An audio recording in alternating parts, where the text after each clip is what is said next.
मोहतरम हाज़रीन, मैं Moinuddin Shaheen, associate professor शोबा उर्दू, सम्राट पृथ्वीराज चौहान गवर्नमेंट कॉलेज अजमेर आपकी खिदमत में हाजिर हूँ।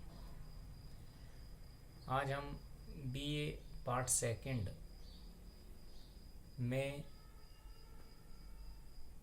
पेपर सेकंड के तहत प्रेमचंद से मुताल्लिक़ अपनी गुफ्तगू करेंगे।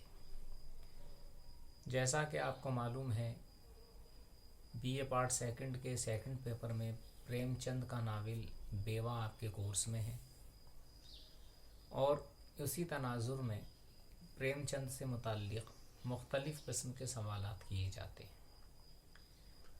प्रेमचंद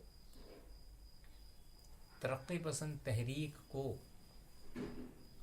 बुनियादें फराहम करने वाले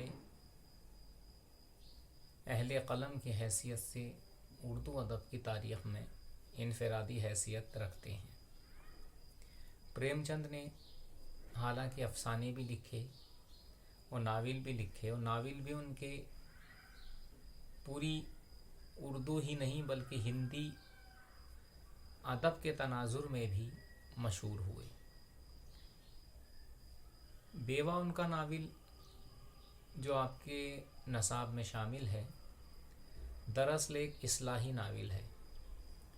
इस नावल के ज़रिए प्रेमचंद ने एक बहुत नाजुक मौजू को उठाते हुए अपने ख़यालात का इजहार किया है।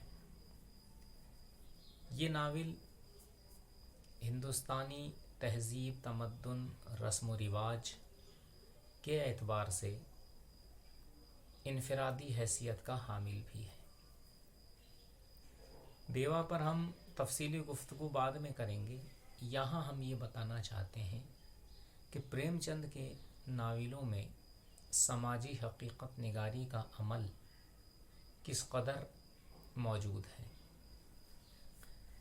जब हम तरक्की पसंद तहरीक की तारीख़ पर नज़र डालते हैं तो हमें ये इल्म होता है कि उस तहरीक के पहले इजलास की सदारत करते हुए लखनऊ में प्रेमचंद ने समाजी हकीकत निगारी के अमल पर अपने ख़यालात का इजहार करते हुए ये कहा था कि समाजी हकीकत निगारी का मतलब ये है कि हमारे समाज में, हमारे माशरे में जो कुछ और जैसा कुछ हो रहा है उसे हम वैसा का वैसा ही जूं का तूं अपनी तहरीरों में इस्तेमाल करें। उस वक्त तबक़ाती कशमकश भी चल रही थी। ज़मींदार, सरमाएदार, सेठ साहूकार, गरीब, मज़दूर, किसान इनका इस्तेहसाल कर रहे थे और प्रेमचंद ने ये मुतालबा किया था कि हमारे फ़नकारों का ये अव्वलीन फ़रीज़ा है कि वो इन तमाम लोगों की हमदर्दी करें जो मज़लूम तबक़ा है, जो पसमानदा तबक़ा है, और समाजी हकीकत निगारी के तनाजुर में उन पर होने वाले मज़ालिम की मंजर कशी हम अपनी तख्लीक़ात में पेश करें। ये अमल इस कदर परवान चढ़ा कि आगे चलकर कई फ़नकारों पर तो इल्ज़ाम तराशी की गई कि वो रियानियत फैला रहे हैं, जैसे इसमत चुग़ताई या मिंटो। लेकिन प्रेमचंद के यहाँ जो समाजी हकीकत निगारी का अमल हमें देखने को मिलता है वो उनकी तहरीरों की शुस्तगी, सफाई या साफ़ सुथरेपन को ज़ाहिर करता है। प्रेमचंद ने समाजी हकीकत निगारी का सहारा लेकर ऐसा कोई बयान, ऐसी कोई तहरीर नहीं छोड़ी है जिसकी बुनियाद पर उन पर किसी तरह की इल्ज़ाम तराशी की जा सके। उन्होंने देहात में होने वाले